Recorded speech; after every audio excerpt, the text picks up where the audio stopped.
Euzubillahimineşşeytanirracim. Bismillahirrahmanirrahim. Elhamdülillahi Rabbil alemin.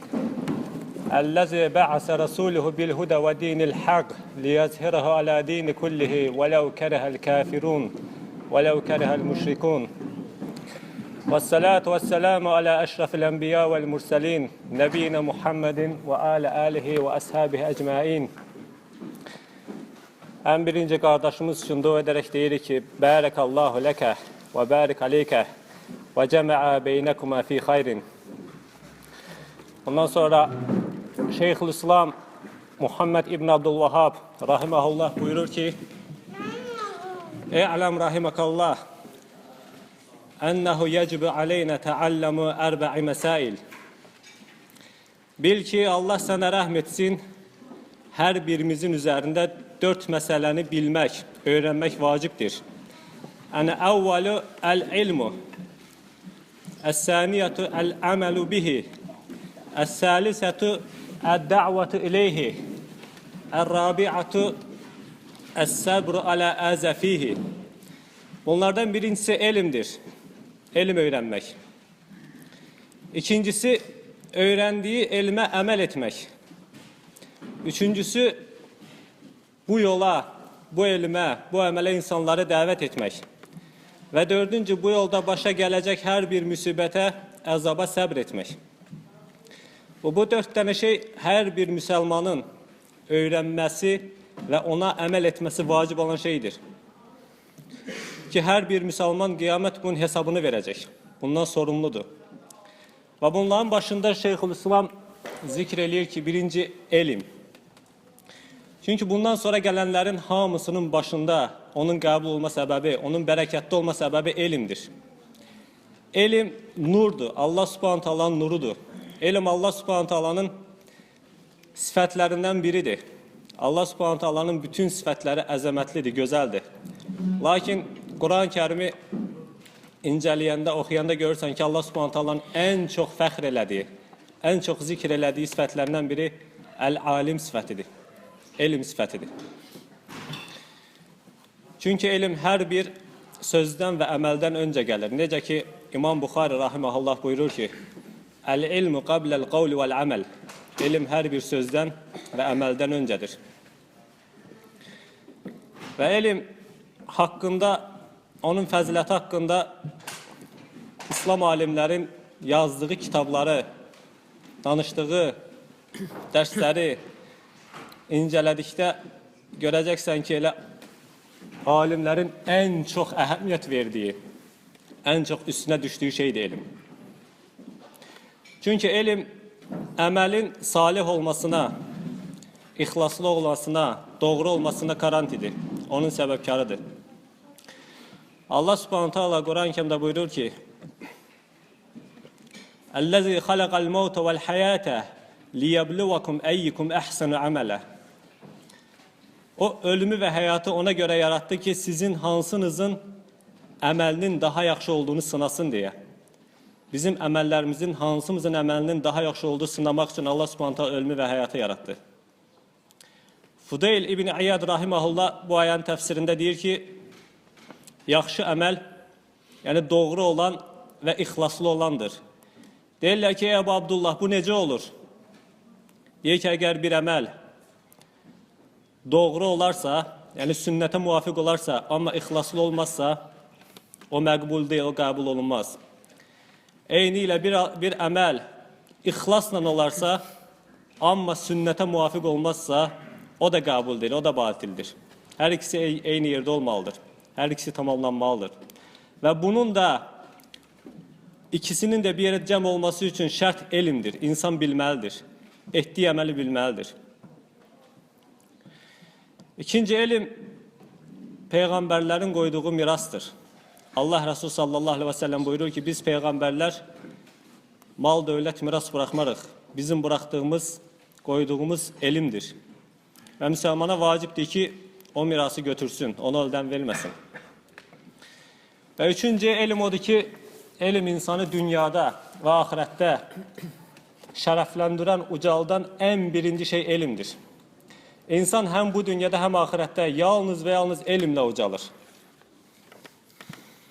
وَلِلَّهِ الْمَسَلِ الْأَعْلَى En güzel, en uca misallar Allah'a aittir. Biz görürük ki bir kəs yeni bir şey ixtira eləyir və onu təqdim etmək istəyir insanlara, başqalarına təqdim eləyir.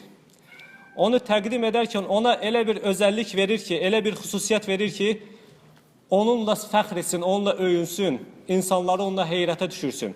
Başqalarının yanında onun həmin o özəlliyini zikr etməklə öyünsün.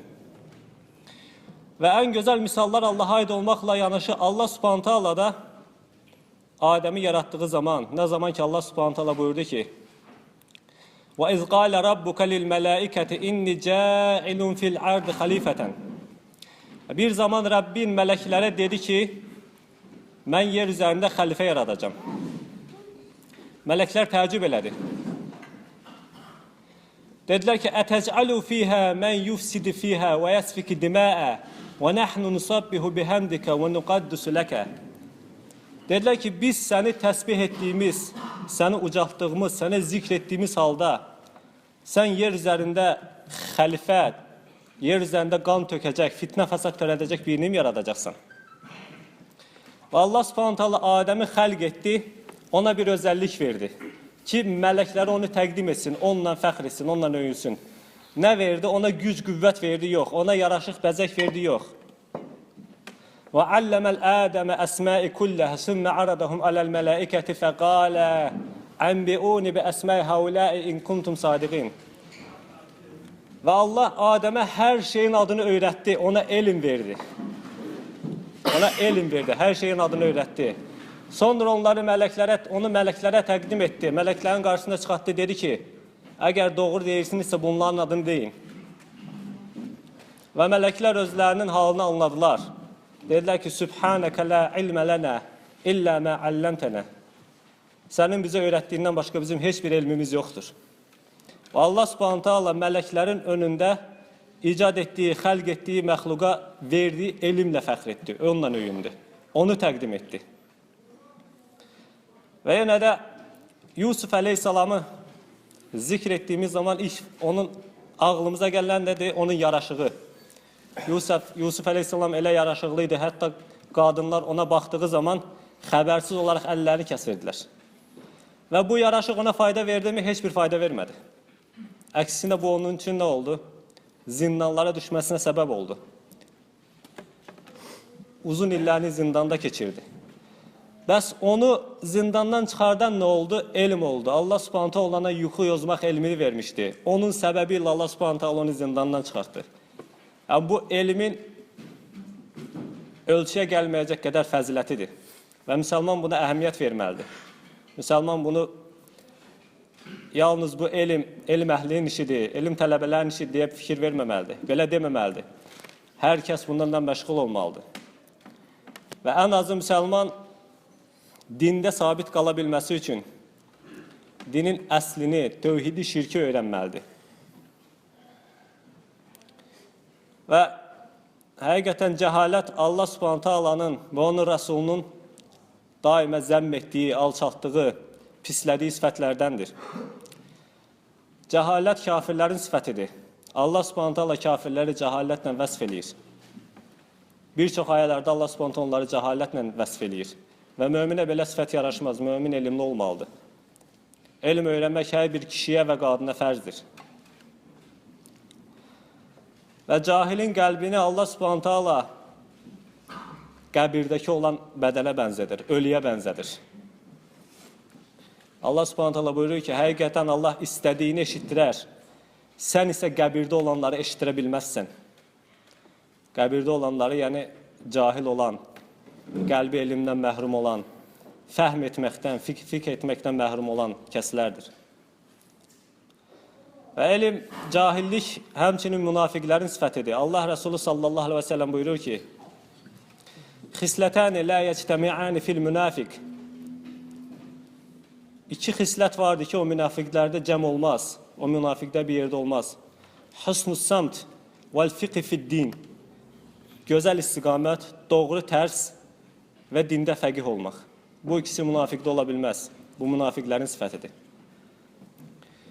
Və cəhalət elə bir bəladır ki,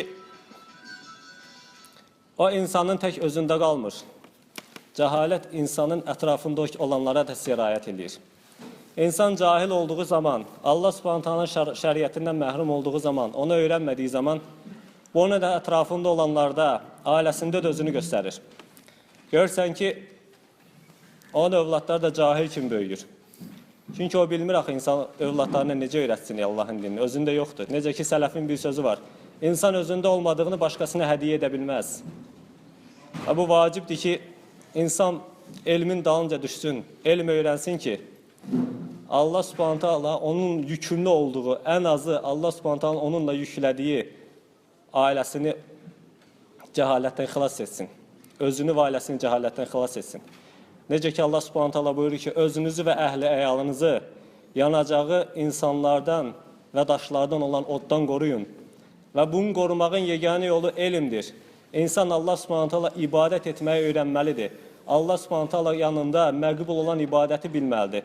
Necə ibadət etsəm Allah onu qəbul edəcək, bunu bilməlidir ki, bu yanacağı insanlardan və daşlardan olan oddan qorunsun.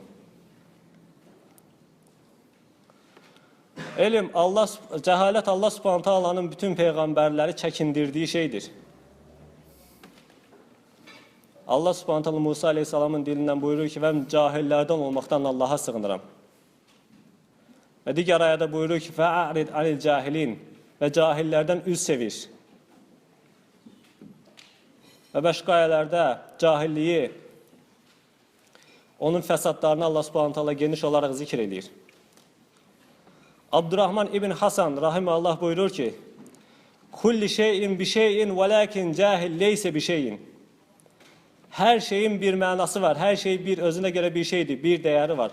Lakin ancaq cahil isə heç bir şeydir. Göz cahilliyi necə pisləyir? Heç bir şeydir. Heç bir dəyəri yoxdur. Və bu ən əzəmətli, şəriətdə ən əzəmətli olan şeylərdəndir. Və ikinci Şeyxülislam rahimehullah buyurur ki, ikinci ona əməl etməkdir. Əməl elmin nurudur. Necə ki, elm Allahın nurudur, ona əməl etmək də elmin nurudur. Əgər əməl etməzsə, o elm nursuz bir zülmətdir, insana yükdür, mükəlləfdir. Qiyamət günü onun başına bir bəladır. Allah Subhanahu taala Quran-ı Kərimdə daima elmlə əməli bir yerdə zikr edir. İnnellezine amenu ve amilus salihati. İman edənlər və salih əməl işləyənlər. Çünki insanı cənnətə daxil edən şey onun əməlidir. Necə ki Allah Subhanahu taala buyurur, etdiyiniz əməllərlə cənnətə daxil olun. Allah Subhanahu taala əməli zikr edir.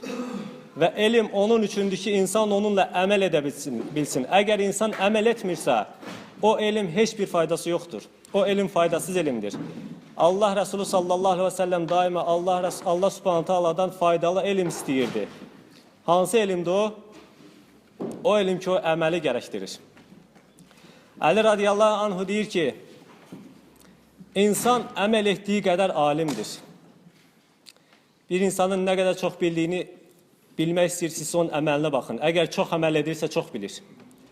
Elm çox oxumaq, çox dinləmək, kitablar yazmaq, kitablar oxumaq deyil. Elm onu əməl etməkdir, insanın bildiyini əməl etməkdir. Abu Dərdə radiyallahu anhu deyir ki, mən Allah Subhanahu taalanın niyə bunu öyrənmədin deməsindən çox, niyə bunu öyrəndiyini əməl etmədin deməsindən qorxuram. Ki, mütləq Allah Subhanahu taala insana buna görə sorğuya çəkəcək. Ənəs ibn Malik radiyallahu anhu deyir ki, Allah Resulü sallallahu aleyhi ve sellem buyurdu ki, Məracıda mənə bir nəfər göstərildi. Uzunqulaq dəyirmanın ətrafında fırlandığı kimi bağırsaqların ətrafında fırlanırdı, cəhənnəmdə. Dedim ki, bu kimdir? Cəbrail aleyhissalam deyir ki, bu o kəsdir ki, Allahın kitabını oxuyar və onunla əməl etməz. Və insanlar onun başına yığışar, deyər ki, sən dünyadayken bizə yaxşılığı əmr edərdin, pislikdən çəkindirərdin, bəs nə oldu sənin halın? Və həmin adam qayıdıb deyər ki, mən yaxşılığı əmr edərdim, lakin özüm bunu etməzdim. Pislikdən çəkindirərdim, lakin özüm bu pisliyi edərdim. Və bu faydasız elmdir.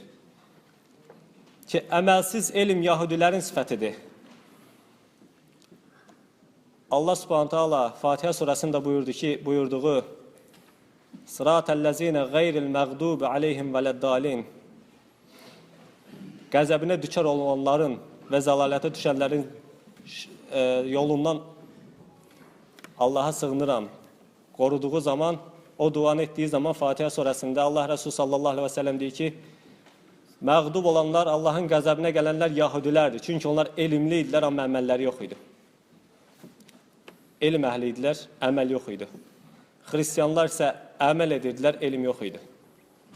Və bu ikisi bir-birindən ayrılmazdı. Elm və əməl. İkisi bir-birindən ayrıldığı zaman ikisi də fəsaddır. İnsana artıq yükdür. Ona görə Ömər bin Abdülaziz rahimehullah buyurur ki, kim elmsiz əməl edərsə, onun ifsadı islahından daha çox olar. İslah etmək əvəzinə daha çox ifsad edər. Və əməl edin ki, əməllərinizi artırın ki, Allah subhanahu ta'ala sizə bilmədiklərini özü öyrətsin. Kim bildiyi ilə əməl edərsə, Allah subhanahu ta'ala ona bilmədiklərini öyrədər. Kim bildiyi ilə əməl etməzsə, Allah subhanahu ta'ala onun əlindən bildiyini də çəkib alar. Və insan görərsən ki, əvvəl bildiyi şeylər, təzə İslam'a gəldiyi zaman o qədər şey öyrənmişdi ki, sonra ona əməl etmir. Uzun bir müddətdən sonra haradasa bunu oxuyur, hansı kitabdasa bunu zikr eləyir, oxuyur, xatırlayır, deyir, Sübhanallah, mən ki bunu bilirdim, tamamilə unudub.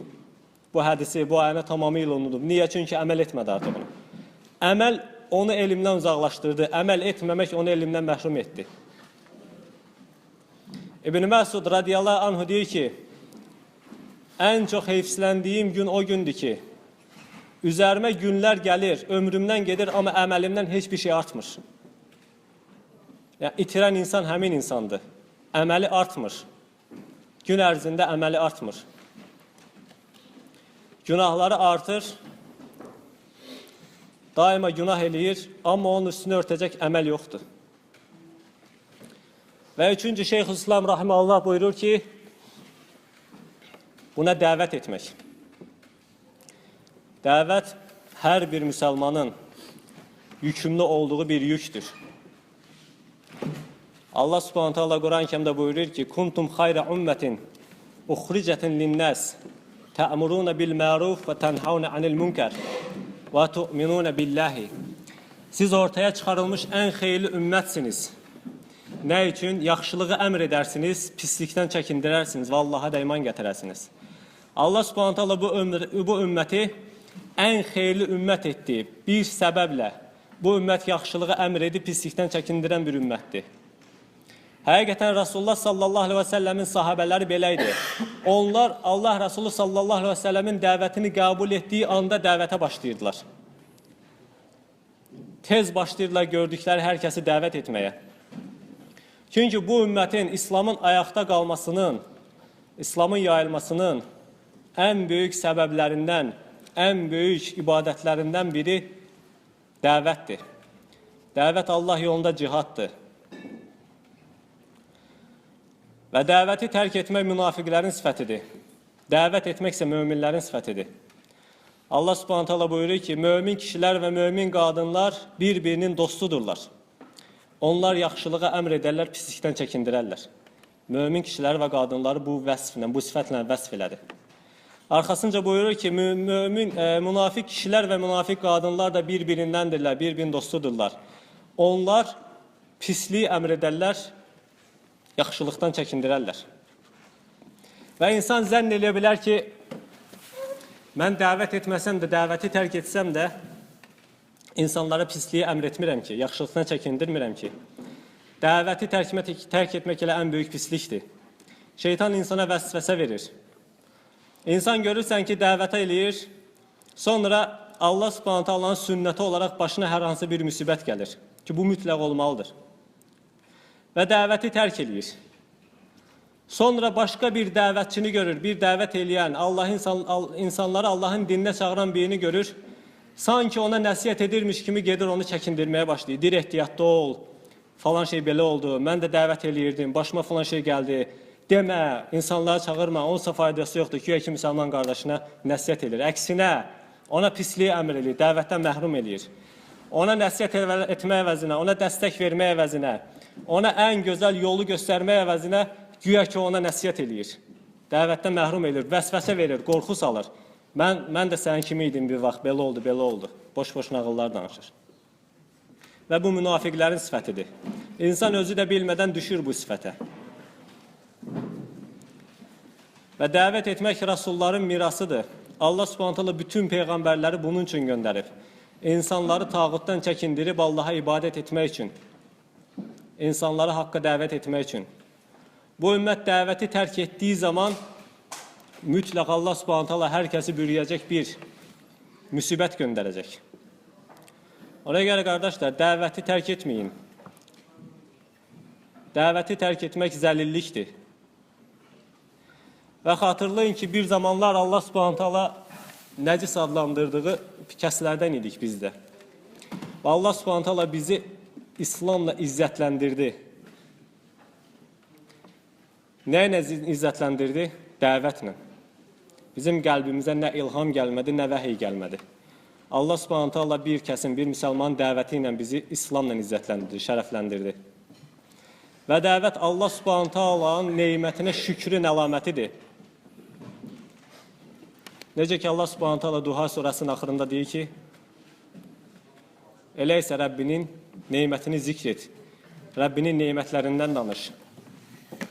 Və xatırla ki, insan biz səhradakı bir qum kimiyik, bir toz kimi. Və Allah Subhanahu taala 7 qat səmadan, o səma ki, hərəsinin arasında 500 illik məsafə var. Onun üzərində isə ərş var. Və ərşin üzərindən Allah Subhanahu taala o qum dənələrin içindən ki, sayını Allahdan başqa heç kəs bilməz. Və düşünün ki, bir səhradır. Oradakı qumun sayını kim bilə bilər? Yalnız Allah Subhanahu taala bilə bilər. Və düşünün ki, Allah Subhanahu taala onların içindən səni seçib, səni İslamla şərəfləndirib.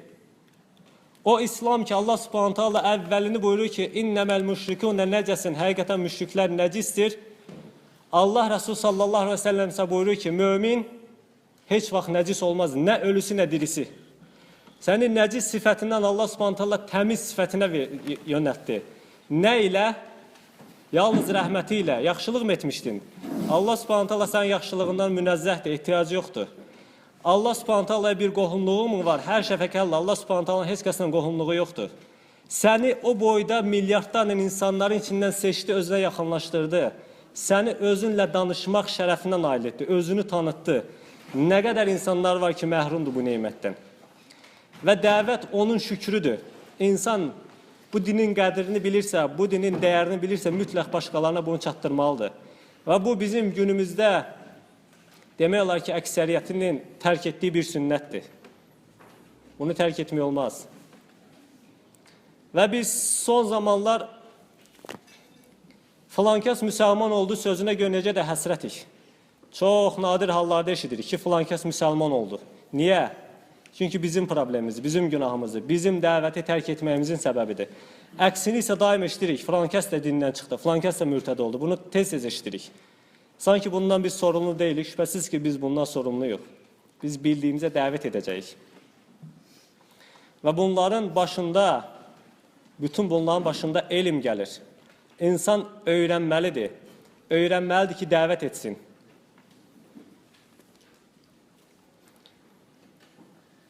Cəhalətini özündən uzaqlaşdırmalıdır. İnsanda olan cəhalət ən çox fitnələr zamanı üzə çıxır. Görürsən ki, insan Allah Subhanahu taala bir imtihan göndərdiyi zaman, bir fitnə gəldiyi zaman insan cahilliyi, onun bilməməzliyi üzə çıxır. Baxırsan ki, insanların əksəriyyəti bir karvana qoşulublar. Necə ki, bir dəvə karvanıdır, çöllə gedir. Hamısı bir xətlə gedir. Kənardan baxanda elə bilirsən ki, bunların hamısı yolu tanıyır. Sonra bir qum fırtınası gəlir, yolu bağlayır, darmadağın eləyir hamısını. Az bir qismi olmaq dəvələrin hamısı pərən-pərən düşür. Heç biri yolu tanımırmış. Az bir qismi tanıyırmış. Fitnə də belədir. Fitnə gəldiyi zaman görürsən ki, insanlar, müsəlmanlar pərən-pərən düşür. Darmadağın olur. Dinlərində sabit qala bilmirlər. Dinlərindən dönürlər. Dinin əslini furusuna qatışdırırlar. Nəyin dinin əslindən olduğunu bilmirlər. danışanda daima tövhiddən, şirkdən danışırlar, amma fitnə gəldiyi zaman görürsən ki, dinin əslində olan şeyləri əsildən çıxardırlar, əslindən olmayan şeyləri dinin əslində salırlar. Hər şeyi qarışdırırlar bir-birinə. Çox az insan sabit qalır. Və bunun səbəbi cahillikdir. Bu böyük bir problemdir. Sonra Şeyxülislam Rahiməhullah buyurur ki, sonuncu və bu yolda başa gələcək müsibətlərə səbr etmək. Bu Allah Subhanahu taalanın sünnətidir. Əgər iman gətirmisənsə və Allah Rəsulü sallallahu aleyhi və səlləmin şəriətinə dəvət edirsənsə, mütləq başına bir müsibət gələcək.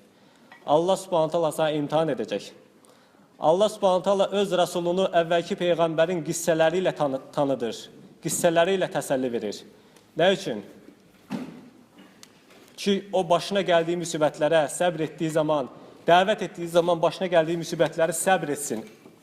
Əvvəlki peyğəmbərləri xatırlasın. Allah Subhanahu taala buyurur ki, səni ələ salırlar, səndən əvvəlki peyğəmbərləri də ələ salmışdılar. Bütün peyğəmbərləri ələ salıblar. Bütün peyğəmbərlərə əziyyət veriblər. Tağutlar bütün peyğəmbərlərə, bütün dəvətçilərə əziyyət veriblər. Bu Allah Subhanahu taalanın sünnətidir. İnsanın sabit qaldığını, qalmasını, qala biləcəyini yoxlamaq üçün Allah Subhanahu taalanın olmazsa olmazı, etdiyi bir sünnətdir. Bu dəyişməyən bir sünnətdir.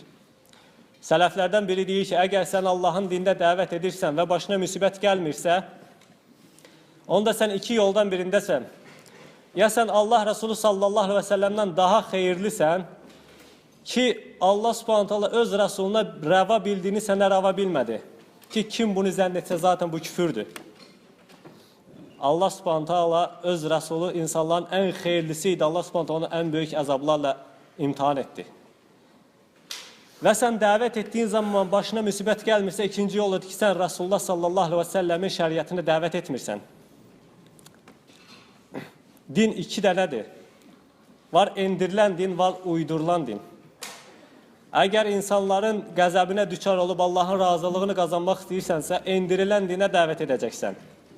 Ki, mütləq insanlar buna qəzəblənəcəklər. Allah Subhanahu taala buyurur ki, sənin onları çağırdığın şey müşriklərə ağır gəldi.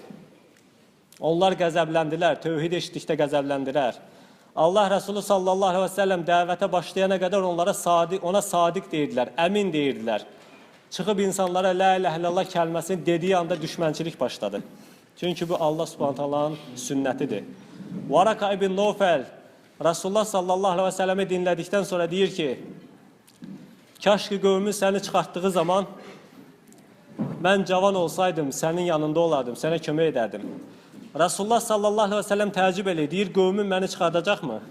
Deyir, sənin gətirdiyin davanı gətirən elə bir peyğəmbər yoxdur ki, elə bir kəs yoxdur ki, qövmü ona düşmənçilik eləməsin. Və insan bunu gözün altına almalıdır, bunu gözün qabağına gətirməlidir. Və bu insanı qorxuzmamalıdır. Çünki bunun bədəli, bunun əvəzi cənnətdir. Elə bir cənnət ki, biz onu təsəvvür edə bilmirik. Və cənnət ucuz deyil, cənnət çox bahalıdır. Ona görə də insan Allah yolunda sıxıntıları səbr eləməlidir. İnsan Allah Subhanahu taalanın dininə dəvət etməlidir. Bunu özünə bir vəzifə bilməlidir. Ki bu hər bir müsəlmanın, deyil elm tələbəsinin, hər bir müsəlmanın, cahilindən, avamından, aliminə, hər kəsin bilməli olduğu şeydir. Bunun dəlli varmı? Bəli. Dəllini Allah Subhanahu taala bir ayədə, kiçik bir ayədə cəm elədi. Vəl əsri innəl insənə ləfi xusr. Bütün insanlar, əsrand olsun ki, bütün insanlar xusrandadırlar, zəlalət içərisindədirlər. İnnəl-ləzinə əmənu və amilus salihəti və təvasav bil haqq və təvasav bis sabr. Yalnız iman gətirənlər, yəni elm öyrənib iman gətirənlər. Və aməlis salihəti, ikinci əməl edənlər. Və təvasav bil haqqı, haqqı tövsiyə edənlər, yəni dəvət edənlər. Və təvasav bis sabr, və səbr edənlər. Haqqı tövsiyə etdiyin zaman, dəvət etdiyin zaman başına gələn müsibətlərə səbr edənlər. Bunlardır Allah Subhanahu taalanın istisna elədiyi, xusranda olmayan, istisna elədiyi kəslər bunlardır. Və müsəlman bu kəslərdən olmalıdır. Və bu Allah Subhanahu taalanın müsəlmana fərz etdiyi kiçik bir zikirdir. Bunu ucaldan isə onu dinləyəndir. Allah Subhanahu taalanın zikri daima ucadır. Əgər onu dinləyən, ona əhəmiyyət verməzsə, onu burada eşitdim, evinə qədəndə yadından çıxardarsa, bu onun üçün vəbadır. Bu onun üçün bəladır. Qiyamət günü bundan sorumludur. Dinləyən sorumludur ki, niyə sən eşitdin, əməl etmədin? Danışan da sorumludur ki, sən niyə danışdığını əməl etmədin? Çünki Allah Subhanahu taala öz zikrinin əhəmiyyətsiz olduğu zaman mütləq ondan intiqam alandır. Allah Subhanahu taala intiqamı çox şiddətlidir. Allah Subhanahu taaladan istəyirəm ki, bizi bu sayılan 4 əməllərə cəm edənlərdən etsin. Allah Subhanahu taala bizi haqq üzərində eləsin. Bizi haqqı göstərsin və bizə haqqı yaxınlaşdırsın. Bizə batili göstərsin və batili bizdən uzaqlaşdırsın. Allah Subhanahu taala dəvətimizə bərəkət versin. Allah Subhanahu taala dəvətimizi istəməyənləri, ona qarşı çıxanları, ona hiylə quranları zəlil eləsin. Onların dəvətlərini öz başlarına yıxsın. Hiylələrini öz başlarına çevirsin. Allah Subhanahu taala Allah yolunda olan qardaşlarımıza yardım etsin. Onlara qələbələr nəsib etsin. Onları zəfərlərlə müjdələsin. Onların düşmənlərini zəlil eləsin. Qəlblərini parçalasın, səhvlərini parçalasın. Subhanakallahu və bihamdik. Əşhədu en la ilahe illə ent, əstəğfiruka və etûbu ileyk.